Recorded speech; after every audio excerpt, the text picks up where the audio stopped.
Indaba zehora lesikhombisa kusihlwa sigwethulela zona bukhoma ekomkhulu le-SABC e-Auckland Park eGoli nazo ezinohlonze kusihlwa. Is inconsistent with the Constitution, invalid and is set aside. Namhlanje i-SAPS yenze izethulo ngaphambi kwekomiti lasephalamende elibhekele amaphoyisa ngeinyathelo esayithathelwe amaphoyisa anindeka embikweni we-IPID mayelana nokwebiwa kwemali eplazini likamengameli wezwe iPhalaphala. No decision was taken by the Portfolio Committee on Police authorizing the applicant to act an oversight visit on parliamentary engagement at Westville Prison. Sizoze siqhubeke ngolwesihlanu isicelo sebheyili somholi we-National Coloured Congress uFadil Adams nobhekene namacala okukhwabanisa nokuphazamisa ukusebenza kwengalo yomthetho. It's defamatory, and we hold certain instructions to address this defamation. So I have a further brief to address the defamation. Ummeli wesikhulu embonini yamatekisi uJoe Ferrari Sibanyoni usesonge ngokumangalela usomabhizinisi obavulele icala lokufuna ukufumbathiswa njengoba icala lika Sibanyoni nabanye ababili lihlehliselwe uLwesihlanu. Sikubingelele mbukeli sikwamukele indabeni zehora lesikhombisa igama lami nguNoxolo uMamtshali wakwaMwali ihlabakala limhlophe qwa uza kwethu ositolikela ngolimi lwezimpawu uSnovu Yofihlani ake sibhekeke mbukeli ukuthi sikuphathele ziphi kusihlwa nje.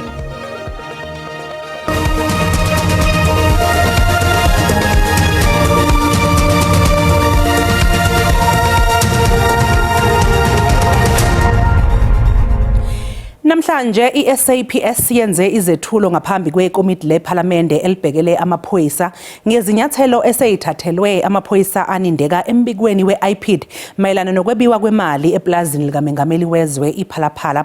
Ukuzokabanzi-ke mbukela ke sixhumane nentatheli ye-SABC umkhokheli bandla. Umkhokheli asikwamukele ey'ndabeni zakusihlwa. Ingabe yini ephume kulomhlangano wanamhlanje? Mamtshali mandibulise kuwe sisindibulise nakumbukeli wendaba ze-SABC.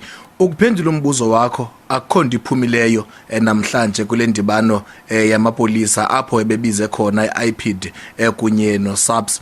Mandukunike mhlawumbi nje i-background encinci noba bekutheni namhlanje ukuze i-IPID izovela apha phambi kwale komiti. Ukuvela kwe-IPID ne-SAPS isusela kwingxelo eyenziwe i-IPID malunga nophando ololenziwe kwifama kamongameli iPhalaphala apho kwakuqhekezwe khona. Olo phando ke kuvakala into yokuba laluqhutywa ngoyintloko yokhuseleko lukamongameli uWally Rhoode. Kwathi ke into yokuba inkokheli ye-ATM uVuyelwethu Zungula yavula okanye yafaka isikhalazo kwi-IPID ithetha into yokuba uWally Rhoode wenza gwenxa ngethuba wayesenza uphando esithi into yokuba waye wayalelwa ngumongameli into yokuba okwenza olo phando lokuqhekezwa kwefama kamongameli apho kwabiwa khona imali kwidola zaseMelika. Wathi ke sakwenza lo phando olo okanye safaka eso sikhalo eso uVuyelwethu Zungula kwi-IPID. IPID yenza uphando kwingxelo yayo i-IPID yafumanisa into yokuba uWally Rhoode akazange abe kanti wenze ngendlela kuphando awayelwenza kwifama kamongameli apho kukwisitsholo sokuba kwaxhwilwa abantu kungcungcuthekiswa abantu abathi babangamaxhoba kule fama kamongameli. Yathi ke i-IPID emveni ukuba yenze lo phando yaligqithisela esipolisini kwaSAPS. Kulapho ke uSAPS wenza uphando lwakhe lwangaphakathi kolo phando olo wafumanisa into yokuba uWally Rhoode akanatyala. Kungoko ke lamaziko amabini ebevele phambi kwale komiti ezokucacisa ngokwakufunyaniswe kwingxelo zabo bobabini. Kodwa ke okuveleyo namhlanje kuba ke bebevelwe ngalento sithi ke ngamangisi i-virtual platform kuye kwathi into yokuba ke amalungu eParliament athi into yokuba awaphenduleki kule virtual platform from uSAPS kunye ke no-IPID. Kwathiwa into yokuba kuyabonakala into yokuba bayayibaleka imibuzo kufuneka beyiphendule. Kwathiwa into yokuba kufuneke beze buso ngobuso ngqo apha eParliament eKapa bezokuphendula kuba kamalungu eParliament athi into yokuba awazive phenduleka kwimibuzo yokuphendulisa lamaziko amabini. Kungoko ke usihlalo wale komiti uIan Cameron engqinelwa nangamalungu ale portfolio committee yamapolisi into yokuba kufuneka iziko le-IPID kunye ne-South African Police Service bebuyele eParliament izophindwa le nkqubo izoqalwa ngokutsha Kungoke noxolo xa niphendula umbuzo wakho ndisithi into yokuba xa ubuza into yokuba inokuba kuvele into namhlanje kule komiti akukho nto ivele ngamafutshane koko isigqibo esithatyathiweyo kukuba mayiphinde ibuye i-IPID aphinde abuye uSAPS bazophinda bazokucacisa bazokuphendula phambi kweParlamente. Noxolo. Sibonga kakhulu ke umbukeli lowo bekumkhokheli bandla besibikela eseKapa. Sisakulo ke udaba lwephalaphala umbukeli njengamanje ke sesixhumana bukhoma nentatheli yezombusazwe lapha eSABC uSamkele Maseko.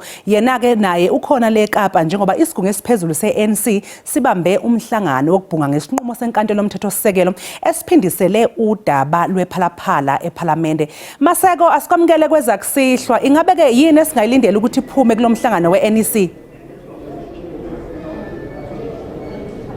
Into singayilindela amamtshali ukuthi sonake lesigungu esiphezulu senhlangano ebusa sobhunga kabanzi namhlanje ebusuku njoba lo mhlangano nje usuqalile umongameli wayo ke iNingizimu Afrika uCyril Ramaphosa kanye nomongameli weANC akekho kulomhlangano ukuze kuzonikwa wona ke amalungu eANC esigungu esiphezulu lona lonke ithuba ukuthi bekwazi ukuthi bephefumule ngokuthi bazizwa kanjani ngalesi sinqumo esikhishwe enkantolo yomthethosisekelo eNingizimu Afrika ibuyisela wona ke lo mqulo owenziwe wena Chief Justice aseNingizimu Afrika uSandile Ngcobo eyithole ukuthi umongameli uCyril Ramaphosa uphule umthetho waseNingizimu Afrika ngayo ke usection 92 walo ke ikhasi laseNingizimu Afrika layo umthethosisekelo wezwe othintakala iprevention of crime commercialized acts within South Africa iPRICA lokho ke uchaza ukuthi ke yena ke umongameli uzoya kulona leli komiti elizobheka ukuthi ngabe kumele asuswe yini esikhundleni sakhe sokuba umongameli waseNingizimu Afrika. Siyazi ukuthi amalungu asha umthetho sikazwelonke ayishumi-3 azobe ekulona ke leli komiti ANC izoba namalungu awu9 kulona leli komiti iDA ibe namalungu awu7 mase ukuthi MK izoba nawu5 EFF kanye ke neATM babe namalungu 2 kulona ke leli komiti elizobheka ukuthi umongameli ngabe ukulungele yini noma wawuphula yini yona ke ioath ayithatha njengomongameli kwaseNingizimu Afrika. Kodwa kulomhlangano akekho ukuze amalungu esigungu esiphezulu seANC azokwazi ukuphefumula kahle engabi nokusaba ngoba umongameli uzobehleli ebabuka ngezikabhoqo. Sibonge kakhulu ke Samkele ngalowo mbiko umbukelo uSamkele Maseko ubesibikela ke eseKapa lapho bekunomhlangano khona weNEC yeANC. Umholi weqembu iNational Coloured Congress noyilungu leParlamente uFadil Adams usazoqhubeka ahlale esitokisini ngemva kokuba inkantolo yemantshi yasePhayindana ihlehliselo lwesihlanu kulalelo kwesicelo sakhe sebhayili. I deny each and every allegation made against me in the strongest possible terms and plead not guilty to all 5 counts. Without derogating from the generality of this denial, I record the following in brief. As a Member of Parliament serving on the Portfolio Committee on Public Oversight, my engagement with matters of a policing and correctional services nature falls squarely within the purview of my parliamentary functions. In terms of the rules of the National Assembly, Portfolio Committee act through collective decisions of the committee. No decision was taken by the Portfolio Committee on police authorizing the applicant to act an oversight visit on parliamentary engagement at Westville Prison. None. And he knows it. Inkantolo yemantshi kaGafontein eMthombo Muhle eMpumalanga ilihlehlisele lwesihlanu icala libhekene nosomatekisi uJoe Sibanyoni kanye nababili asolwa nabo okungumvimbi Masilela kanye noPhilemon Msiza. Laba ke bobathathu babhekene namacala okushushumbisa imali ngokungemthetho nokufuna ukufimbathiswa imali kanti ke basagcinwe esitokisini. Colleagues, may I then postpone the matter till Friday? Mr. Abrams? No, we don't take issue with that. We're happy to come back here on Friday, but we have a complete, detailed affidavit that's signed in commission, so we are ready. Labasolwa babe nokumangala mangabe umbuso unxusa ukuthi leli cala lihlehliswe ngenhloso ukuthi kwenziwe olunye uphenyo. Nokho inkantolo ikwesekile lokho njengoba ibingekho manje. Labasolwa bafike bekulungele ukufaka izicelo zabo zebhayili njengoba nje bebephethe nezitatimende zabo ezifungelwe. We have an affidavit. We may add more to it now, but we do have an affidavit. So we were ready. We told the court we were ready, and we are ready now, and we'll be ready on Friday.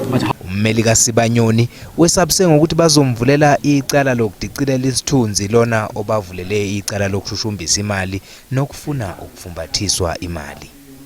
It's defamatory, and we hold certain instructions to address this defamation.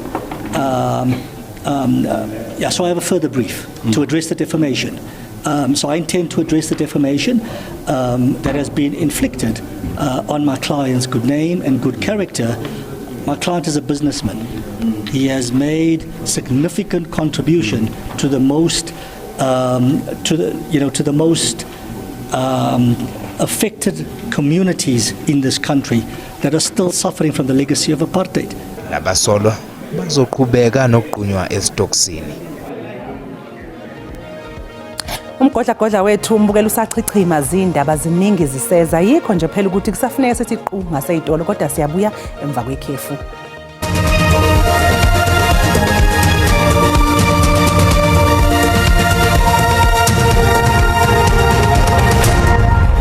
Sikubingelele siphinde sikwamukele mbukele indaba yenza kusihlwa asikukhumbuza ukuthi lezi ndaba ziyatholakala ku YouTube na ku SABC Plus ungena kuzo uyicinge ngamagama athi SABC izindaba na kanjani uzoyithola ngomnjalo bazo. Lihlahlele umhlazi ngama-26 kwezokwethwasi icala libhekene nosomabhizinisi uVusimuzi Khet Matlala umkhuzi wamaphoyisa kuzolonke osamisiwe uJenene Ufani Masemula kanye nabanye abasolwa abayi-16. Leli cala limayelana nokukhwabanisa ithenda yezigidi zamarandi eyanikezwe inkampani kaMatlala iMedicare 24. iNPA ithebikizele namhlanje enkantolo yasePitoli ukuthi ke ukwazi ukuhlanganiswa uMasimula kanye nabanye abasolwa.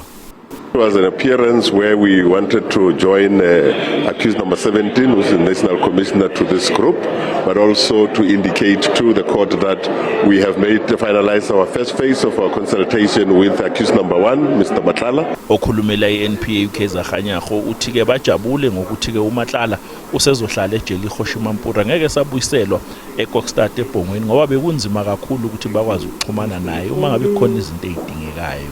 We support because it works in our interest so that we are able to do the second phase of our consultation with him. Lo Masimula uthi akafuni ukugeqa amagula kodwa uyasola ukuthi kukhona ukushaya amanzi ngalamacala. I think there is more to it. I don't know what it is, but probably surely there is more to it. Ungoti wezomthetho uthi lamacala abhekene noMasimula nabanye abasolwa abucayi kakhulu. When you look at the irregularities of this tender, when you look at the fact that no work was being done but invoices were being paid, surely there is a prima facie case there. Laba bazobuyela enkantolo ngomhlazinga ngama-26 kwezokwethwasa kanti ke abanye abasolwa bangaphandle osagcinwe etokisini uyena uMatlala. Igama lami nguCalvin wakwaDludla endabeni zeSABC ngibika ngisePitoli. Umphathi womasipala waseGuruleni uKagiso Lerutla kulindeleke ukuthi abuyele emsebenzini ngomsombuluko zayo. uLerutla nesikhulu esamisiwe samaphoyisa eGuruleni uJulius Mkhwanazi bavele kafushane enkantolo yeMantshi eBoksburg namhlanje nalapho ke icala labo lihlehliselwe inyanga ezayo. Zimayelana nesigameko esenzeka ngo-2019 lapho kusolwa ukuthi uLerutla kwakumele avele enkantolo ngecala lokushayela ngesivinini esiphezulu kodwa ngokusebenzisana noMkhwanazi wajuba omunye umuntu enkantolo ukuthi azobhekana naleli cala. Icala lihlehliswe ukuze abashushisi banikeze abameli babasolwa okuqukethwe kulamadokodo ecala. Ummeli kaLerutla ongumsolwa wesibili uthi bazosebenzisa lesi sikhathi ukulungiselela ukuqulwa kwecala. The person has a right to make an application for a disclosure or discovery as that is indicated. That means that we are entitled to a complete set of the contents of the docket so that we'll be able to prepare properly for the purpose of be it pre-trial or trial itself. Yize-ke uMkhwanazi esamisiwe emsebenzini uKagiso Lerutla kulindele ukuthi abuyele emsebenzini ngomsombuluko. Okhulumela umkhandlu waseGuruleni uthi uLerutla uzobuyela emsebenzini emva kokuthatha umhlaba khefu. Okwamanje uCity Manager uthathe i-special leave, i-leave yakhe izophela nge-18 kaMay uzobuyela emsebenzini ngomsombuluko. Khona manje u-acting City Manager ubanjwe nguDr Thulu Felokopedi uzo-acta kufika i-18 kaMay. Ngeledlule amakhansela alomkhandlu bebhodla umlilo ephonsa imibuzo ngemithetho yomasipala evumela ukuthi izikhulu zithathe ikhefu elikhethekile ebelithathwe uLerutla abesefuna ukuthi uLerutla abuyele emsebenzini ngokuphuthuma. Warrant Officer Steve Phakula usebenzela uphiko lwe-NIU embuthweni wamaphoyisa utshela ikhomishana kaMadlanga ngomhlangano okusola ukuthi waba nawo nesikhulu sezobunhloli uMajor General Firoz Khan ngesikhathi ngaphandle ngebheyili. uPhakula usebenza ngaphansi kophiko lwe-NIU landise ikhomishana kaMadlanga malungana nokufika kaMajor General Firoz Khan wophiko lwezobunhloli endaweni yesigameko eAratin nalapho kwatholwa khona izidakamizwa zohlobo lwe-cocaine ngoNtulikazi ka-2021. He asked me if my commander was aware of my whereabouts and I said yes. He requested my commander's number and I gave him contact numbers of Colonel Sipungo. After a few minutes he came back and said he got hold of my commander and he confirmed my version, but something does not add up. Ngayo yena no-warrant officer Marumo Mogale kanye no-Chief Samuel Mashaba yayisolisa kakhulu. To take over the crime scene, and the only way for them to take control of that crime scene was to get us arrested or intimidate us in that way. Kube wathi ngemuva kokudedelwa ngebheyili wabe sehlangana noKhano wambuza ukuthi uyazini ukuthi kwangezikabani izidakamizwa. Major General Khan asked me who the drugs belong to, and I told him that people say they belong to him, and he laughed. He told me that he could see that I was doing an honest job, and I requested if he could submit a statement as there was a disciplinary hearing against me for the same case. uKhani watholwa emsulwa kuwo wonke amacala yethweswe wona mayelana nalesigameko. Kuboshwe abasolo abayi-11 kubalwa nowesifazane abatholakala eplazini lapho kukhiqizwa khona idakamizwa eSwartregens Northwest. Kholakala ukuthi lesidleke seyidakamizwa sibiza ngaphezulu kwegidi ngama200 zamarandi. Isihleke lapho kukhiqizwa khona izidakamizwa zohlobo lwe-crystal meth ezingabiza izigidi zamarandi. Lezi dakamizwa ke zibhadanywe emva komkhankaso wamaphoyisa.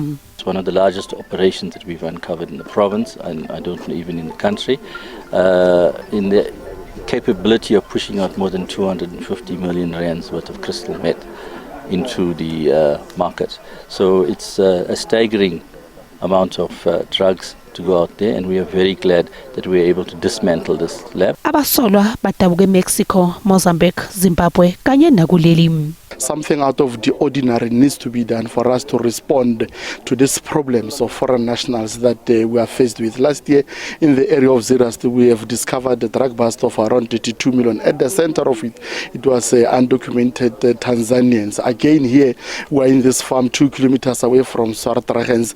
We are having Mexicans that investigation will ensue, but I can tell you that you are going to find that they are not documented. Kulindele ukuthi abasolwa bavele enkantolo kuLwesihlanu. Uma sibuye itolo sobe sikuphathele umhlahle wesimo sezulu noThayini Ntshiza.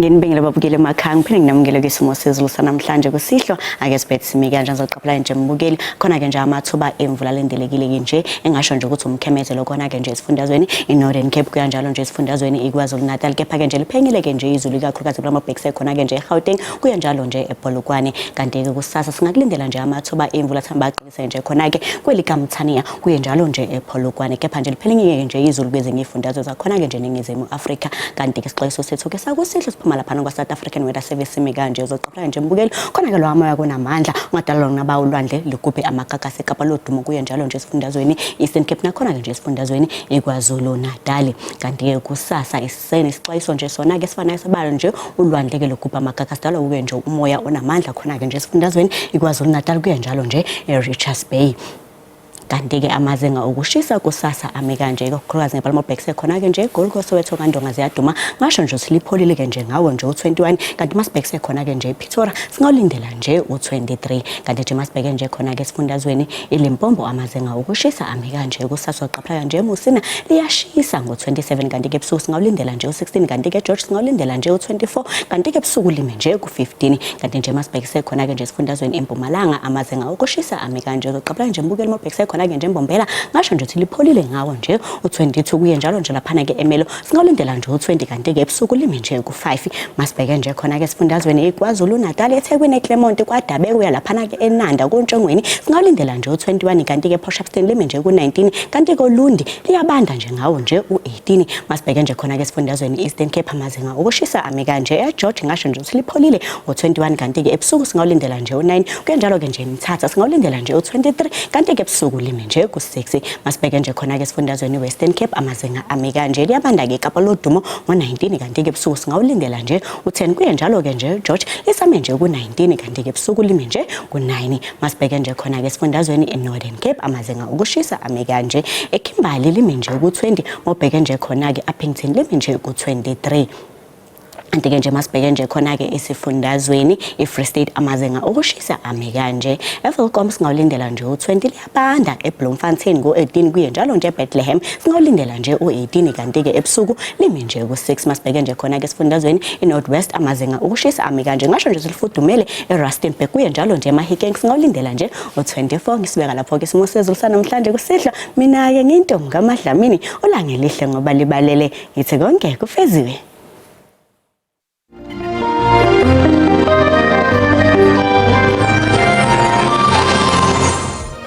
Mbukelisi sibeka lapha bese kuphathele zona namuhla kusasa bakhonoza kwethu neindaba ngolwimi lwesiXhosa ube nobusuku obuhle usale kahle.